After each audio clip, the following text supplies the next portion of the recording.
This is the White Coat Investor Podcast, Milestones to Millionaire, celebrating stories of success along the journey to financial freedom.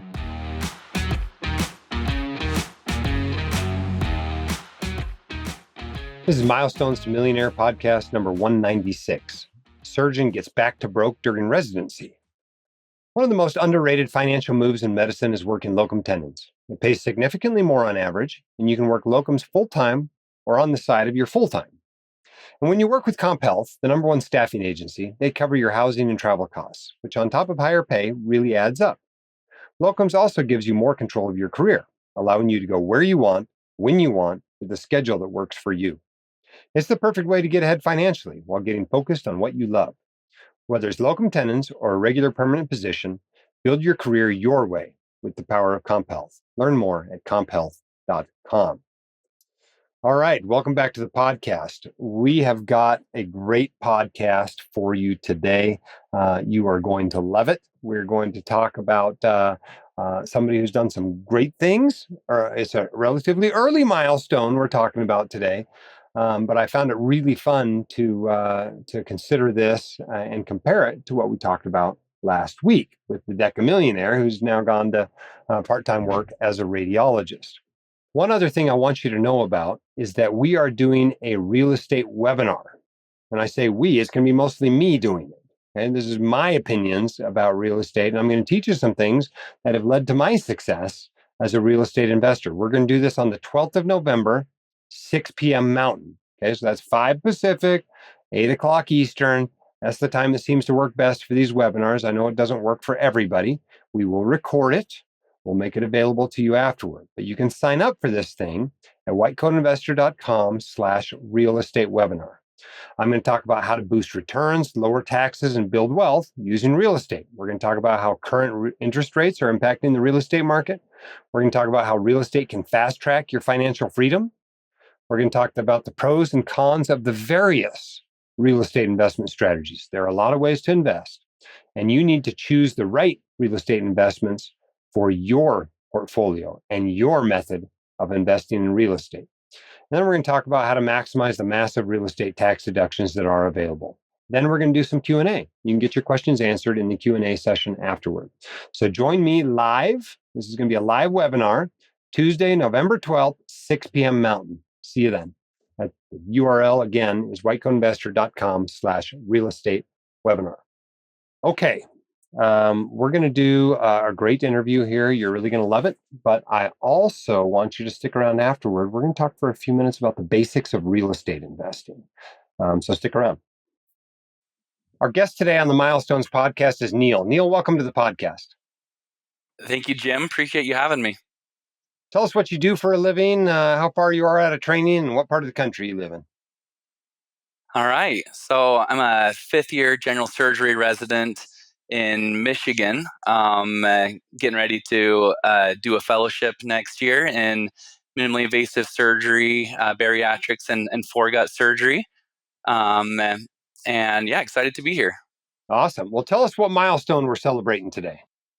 I recently am back to broke, net worth of zero. That's awesome to do that while you're still in training. You know, most docs are not able to do that. Granted, a surgery residency is a little longer than some others. Right. Yep. But that's still pretty impressive. So tell us about your net worth. Tell us about your debts. Tell us about your assets. Okay. Well, I came out of medical school with $170,000 in medical school debt. And over the past 4.5 years or so, have been able to, through my investments, through a 403B and Roth IRA, as well as an HSA, been able to accumulate assets of positive $170,000. Awesome. So you still have the medical school debt. It hasn't gone anywhere. That's right. It stayed the exact same. Yeah. And what's your plan for managing that? I'd like to get rid of that as soon as possible. I'm pretty debt adverse. Was raised on more of the Dave Ramsey plan, and so saw the opportunity during residency to get started on investing, and then but I would like to, as soon as I start making a bigger paycheck, and as an attending, would like to pay off that debt as soon as possible. Yeah. Do you anticipate taking a job that would qualify for public service loan forgiveness, or just no idea at this point? Because after six Yeah, years of training, I mean, you've got a lot of years toward public service loan forgiveness if you stayed on as faculty, et cetera. yeah. I've considered that throughout the years. I've ultimately made the decision, and more just a personal decision, that I was going to pay off the debt. And so that's not as much of an issue. The public student loan forgiveness. I've done some steps along the way. After medical school, I did a pre-doctoral fellowship for a year at the medical school that I went to, and spent a year there. And they took care of my tuition for the last couple of years of medical school. So I've made some steps along the way to really minimize the amount of medical school debt that I have. And it's just been kind of a goal of mine to be able to pay off the debt. So that's my plan. As soon as I start making an attending paycheck, is to um, pay off this debt. Very cool. Now, are you single, married, et cetera? Single. Single. Okay. And so all of this progress you've made financially has been due to your income. Is that right? Or has there been some lottery win or big inheritance or something along the way too? No, no, it's just been single income, and living purposefully, living frugally, and saving everything that I can. Yeah. So what have you been paid as a resident? 65,000, something like that a year? Yeah, about that. I think we're at 67 this year, but 60 to 67 has been the range. Okay. And what percentage of that did you save? I mean, you've accumulated $171,000 in just over 4 years, really. Yeah, How much of that were you saving? yeah. I figured I had a savings rate about 50%. Wow. Yeah, of gross income. So yeah, it was. It's been a good journey. I think I let go of the reins just a little bit from medical school, when I wasn't making any money. So I feel like I'm living comfortably enough for my position in life. But I've been trying to shovel away as much as I can into savings. There are a whole bunch of residents out there whose jaws just dropped that feel like they're struggling to live on their 60 or 65 or $67,000 a year. They're barely able to save anything. Uh, Tell us how you did that. I mean, being in Michigan rather than San Francisco might help a Yeah, little bit, but tell us how you do that. I mean, what do you drive? What kind of place do you live in? Do you go on any trips? How often do you eat out? What does your life look like over the last 4 years, financially speaking? yeah. I think I kind of identified as the big expenses in in people's lives, as rent, and paying for their cars. And so I've really tried to minimize my monthly expenses in that. If have I feel like I've been able to sacrifice. I don't, I'm single. This is a good time in my life where I can live in very cheap housing. Do everything I can to save on that side of things. And then car, for the first half of residency, I drove a 2000 Honda Civic. Um, and it was north of 250,000 miles. So I had to, that, that gave up on me. And, and then I was able to just go on and find a relatively cheap car.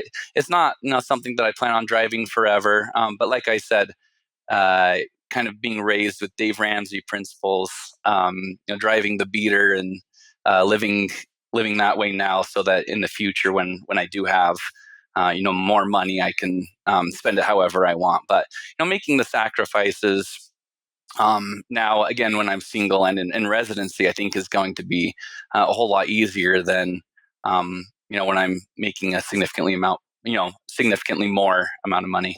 Yeah. And there is no doubt that you're going to have a lot more money later, given your ability to live on 50% of a resident's salary now, right? I mean, Yeah. where do these habits come from? When did you become financially literate? When did managing money well become important to you? Yeah, I think growing up, uh, you know, growing up, my family, my father, I'm one of 11 kids, and so my father taught us financial principles at a young age, and said, "Hey." if you're wanting to do college or beyond, or even expenses beyond, just the regular food, and of course he provided a good place to live and everything. But that was kind of up to us. So at the age of 13, I was delivering newspapers before school, and putting that into savings, and that just kind of continued throughout high school, delivering newspapers and getting odd jobs. So I think that's where it really was ingrained in me, the importance of saving money. And then it just kind of became fun. I feel like throughout medical school, I actually lived in a van throughout medical school. Um, Was the van parked down by the river by chance? Yeah, exactly. So I surrounded myself around with good friends, as well. People trying to save money, and kind of seeing this as a game, um, uh, an opportunity to set ourselves up for later in life, and I think making the sacrifices now. Delayed gratification has been a big motto, something that I've lived by. Yeah. I mean, you're pretty far out on the bell curve of what people are willing to do lifestyle wise Uh huh. in medical school and residency. But it sounds like it's a comfortable place for you. And certainly it's going to work wonders for finances. Yeah, absolutely. I over the past several years, I've really tried to be mindful of being cheap versus frugal, and trying to find a good balance where I'm enjoying life, and I'm able to enjoy experiences, celebrate milestones, things like that. But in a way that I'm still preparing myself for the future. Yeah. I mean, I often talk about the five money activities, right? Earning, saving, investing, spending, giving. At some point, given your habits, you're going to have a lot of money to spend and going to have to spend some time working on learning how to spend well as well. Yeah. Which is an awesome challenge to have, by the way. This is not a bad thing. This is a wonderful problem to have to work on. Far different from what most Americans and even most doctors have to work on. Right. But I think you recognize that already, and that's a good thing. But this is a fun juxtaposition for me because the interview I did just before this, that you all heard last week, we released it a week before this interview, but I recorded it 2 minutes before this interview, was a discussion with a decamillionaire radiologist, 20 years out.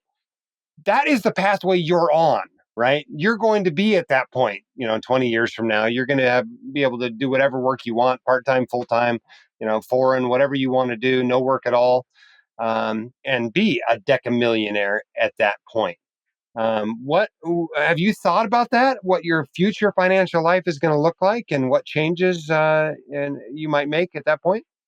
Yeah, I think so. Again, along with enjoying being frugal and whatnot. I thought a lot about being focused and purposeful with your money, setting goals, and I think down the line that's absolutely a goal of mine.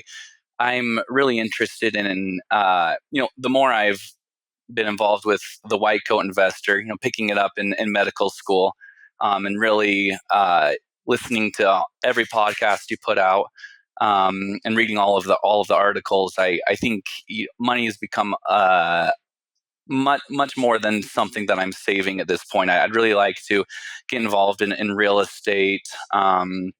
And do different things with my money in the future. So more than just trying to save money, I think I do look forward to the future, and um, getting involved in putting my money to work, and exploring that side of things. Yeah, certainly the foundation you have laid is going to serve you well. What tips do you have for somebody that's working toward getting back to broke? They're feeling a little depressed about their debts being bigger than their assets. They wonder if they're ever going to get back to a net worth of zero. Maybe they're a resident, maybe they're a medical student, maybe they're a few years out of training already. What advice do you have for them about getting back to broke? No, I think one, the first thing is, to set goals. I think, looking at, I had $170,000 in debt, but I understand that people may have upwards of three or four or more $100,000, and that's it's not one event or one thing that you're going to do that's going to change all of that. It's little steps along the way. It's setting little goals. Again, delayed gratification, I think, is the most important thing that I try to talk to people about. And sacrificing today, and it's tough with spending $5 or $10. Today doesn't seem like a big deal, especially in the grand scheme of things, but it's all about creating habits, and a mindset of saving money.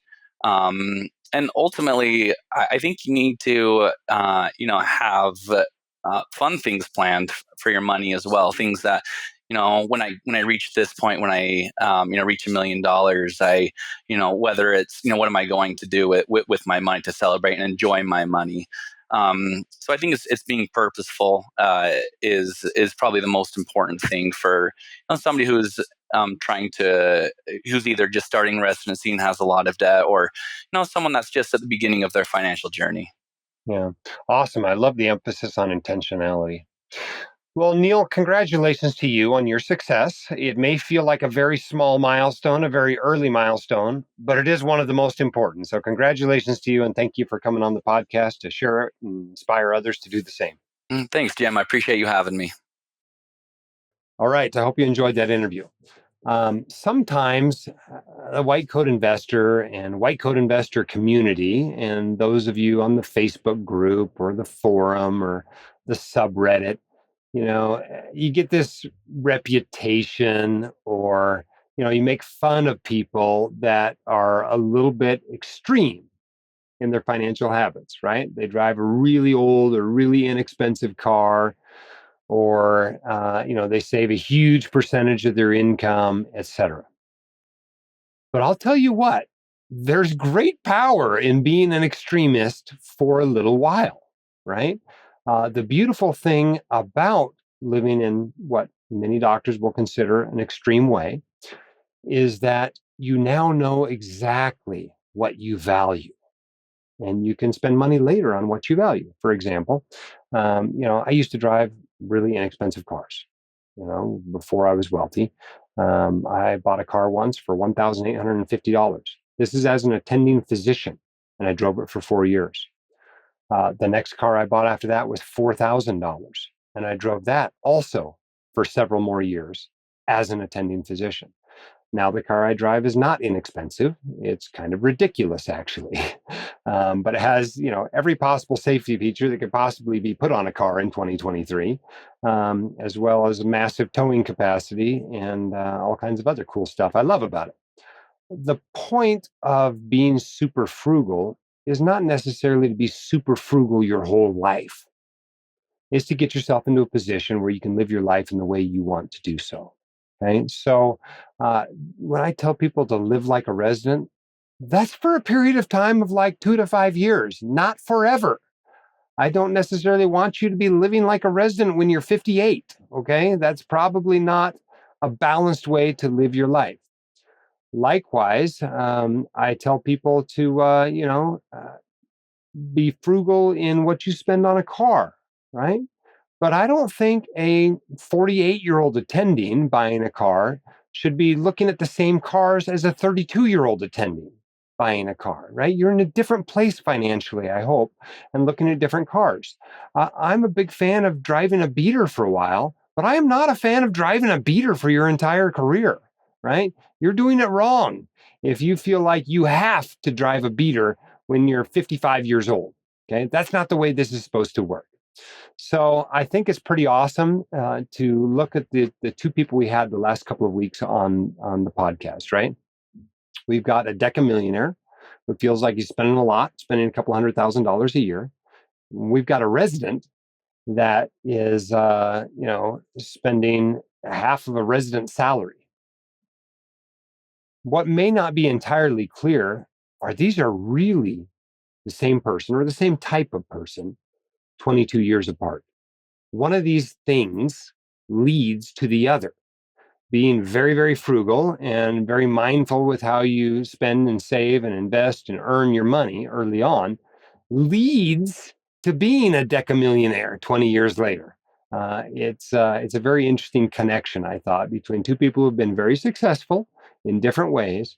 But when all is said and done, we'll both be very financially successful. So find some balance in your life. You do not have to drive a 25-year-old car to be financially successful as a doctor. Okay. You do not have to save 50% of your income, especially as a resident, to be financially successful as a doctor.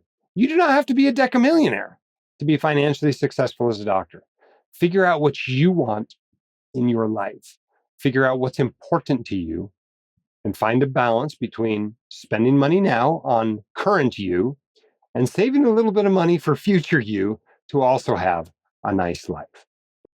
I promised you at the beginning that we were going to talk about the basics of real estate. So let's do that. Real estate investing. Why do I like real estate? I like real estate for two main reasons. When you boil it all down, these are the two main reasons I invest in real estate. And it's not because I gotta feel like I can put my hands on my investment. It's not because, the tax breaks are so awesome. It's not for passive income, right? There's two main reasons I invest in real estate. One is high returns. Okay? Real estate returns are high, like stock returns. And so that's a good thing in your portfolio. In fact, with a little bit of leverage added to them, they can be a little bit higher than stock returns. Because stock returns typically aren't leveraged. Obviously, if you leverage those, you'd expect to have a little higher return too.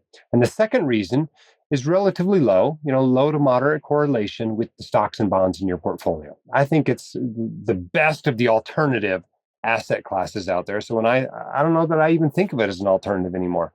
When I think about a reasonable portfolio, I think about stocks, bonds, and real estate. Yeah, you can add some other stuff to it if you want. Add a little gold or something, or some Bitcoin, or some other niche asset class, fine. But in general, you keep those to relatively small percentages of your portfolio. When we're talking about stocks and bonds and real estate, I think most people are okay with those being pretty good chunks of your portfolio. But those are the reasons why I invest in real estate.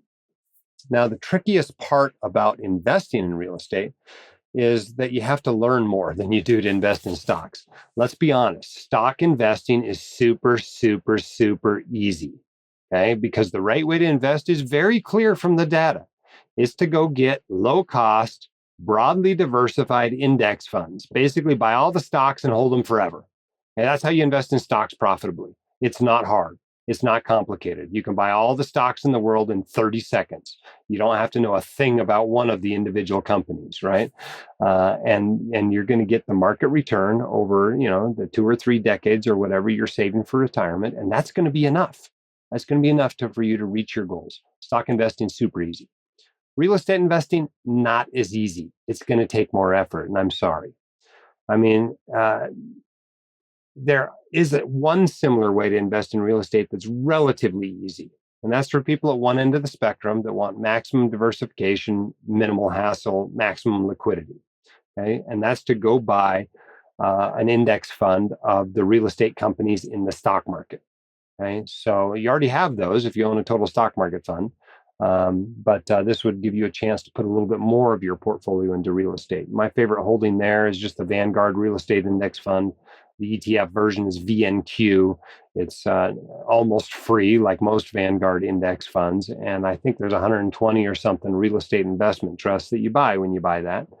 And that's cool. You can invest in real estate that way. That's often the way people start with real estate investing, is just tilting their portfolio a little bit by adding that fund into it. Super easy, no big deal. You do miss out on some of the benefits of real estate investing that you can get by investing another way. But the important part when you decide to invest in real estate is to figure out where on the spectrum you belong. Okay. Some people belong on the part where they're building houses and other properties from the ground up, right? Others are doing fix and flips. There's long-term rentals, there's short-term rentals. You can get off the direct side of real estate investing. You can invest passively in these sorts of projects, but still privately, with syndications, funds that are basically, 8 or 10 or 12 or 15 syndications.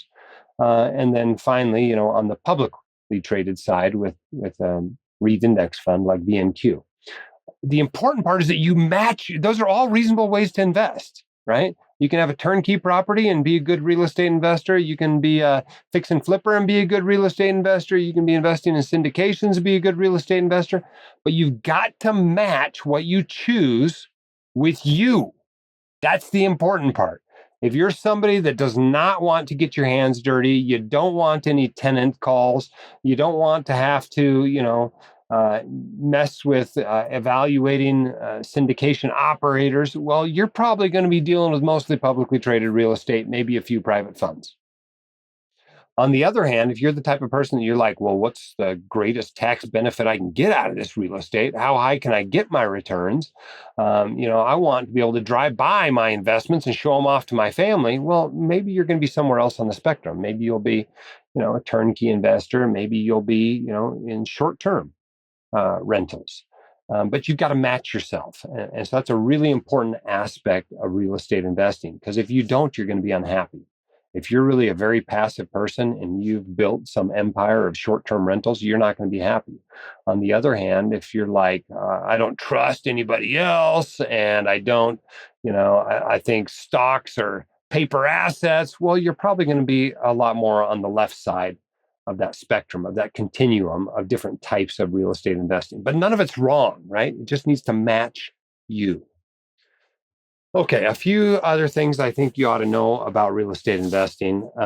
It's important to understand what's called the capital stack. Okay, and what is the capital stack? Well, at the bottom of it is the debt. So you go buy a property, and typically this is leveraged in some way. There's some borrowed money. It's bought partially with other people's money, right? A loan. And so the bottom of that capital stack is the loan, okay? The debt, the mortgage, whatever you want to call it. And typically, that mortgage has first position, meaning if something bad happens with this investment, the lender is the person who gets their money first. Okay? And that's the least risky place to invest in real estate. You can be the lender, right? And obviously, if you only lend on one property, that's still pretty risky because you're not very diversified. But if you're lending on a whole bunch of properties, like a real estate debt fund, that's a pretty safe place to invest. Right? Because when things go bad, that debt fund can foreclose and sell the property. If you're only loaning 60% of the value of that property and they're doing a terrible job managing it, they're not paying you what they're supposed to be paying you, and you foreclose, well, you can probably still sell the property for 60%, right, of what it's worth, no matter how badly they've been running it. And so you're pretty protected there. Of course, your returns are limited, right? You're not going to get more than the interest rate you agreed to. Now, that can be pretty good when you're lending money to developers. Sometimes, because they're only borrowing money short term, they'll pay 12% and 2 points to borrow money for 6 months or 9 months. And so you can often have a pretty good return. A lot of these debt funds have returns in the 7 to 11% range. Now, you can move up the capital stack. Okay? The next place on it is typically mezzanine debt, sometimes called preferred equity. There's slight differences between those two. That's kind of the next place in the capital stack. You're not in first lien position when you're investing in those types of investments, right? The first people to get their money is the primary lender, right? They get all their money first and all the interest they're owed. And then, and only then, if there's any money left over, does the mezzanine debt or preferred equity people get their money. But they get their money next. Right? So if it really went a little bit bad, but not terribly bad, you may still get all of your principal back and all of the interest you expected. Okay? At the top of the capital stack are the equity investors. Okay? These are the people that want the great returns. They're hoping everything goes awesome and they make 25% on this investment, but they get paid last. And so it's a riskier investment. And the more leverage is on this property, the riskier that position becomes. When deals go bad, when properties do not do what they were expected to do, when the vacancy rate goes way up, when it costs way more to rehabilitate a property than anybody expected, when interest rates go through the roof, when an area becomes depressed for whatever reason economically, those are the people that get hurt. They're at the top of the capital stack. So they're the last ones to get paid. So gauge your risk in how you invest in the capital stack, understand who's ahead of you, what the terms are on that debt, especially if you're the equity investor, know what debt is there, how much, and what the terms on it are, because a lot of times that's going to make a difference in whether you get a solid return or even get your principal back. All right, I think those are some of the basics to really understand about real estate investing. If you'd like to learn more, we do have a real estate course you can check out. We call it No Hype Real Estate Investing. We actually have a webinar on the 12th that you should check out if you want to learn more about real estate. I'll be teaching that webinar, and we're going to go into a lot more detail than we did in this podcast. But if you're interested in getting into real estate, that's a great free resource you ought to check out. The webinar's free. The course is not. But it does come, as usual, with our money-back guarantee, like all of our online courses. So thanks for checking that stuff out if you're interested in doing more with real estate. If not, remember this stuff's all totally optional. It's possible to become financially independent, never investing in anything but stocks and bonds. You do not have to invest in real estate, but if you're going to go outside the stock and bond universe, I think it's probably your first stop. Our sponsor for this episode is Comp Health. I mentioned at the top of the podcast, working locums with Comp Health, the #1 staffing agency. But Comp Health isn't just a locums agency. Comp Health staffs regular permanent positions across the nation as well. They also offer telehealth, medical missions, and more. And that's what makes them unique. They can look at your situation and offer multiple solutions to build your career the way you want it and meet your financial goals. And they know their stuff, especially when it comes time to negotiate contracts, which they're willing to do for you. So whatever career move you're looking for, use the power of Comp Health to build your career your way. Learn more at comphealth.com. Thanks for being with us today. I enjoy doing these interviews with you guys. I know you guys that come on enjoy talking with me for a few minutes before or after the interview. If you're interested in applying to be on the Milestones podcast, you can do so. whitecoatinvestor.com/milestones is where you apply. And we don't care what the milestone is. You might be a pentamillionaire. You might be, having just paid off the first $1,000 of your student loans. I don't care. We'll celebrate it with you. We'll use it to inspire others to do the same. Keep your head up and your shoulders back. You've got this. We'll see you next time on the podcast. The hosts of The White Coat Investor are not licensed accountants, attorneys, or financial advisors. This podcast is for your entertainment and information only. It should not be considered professional or personalized financial advice. You should consult the appropriate professional for specific advice relating to your situation.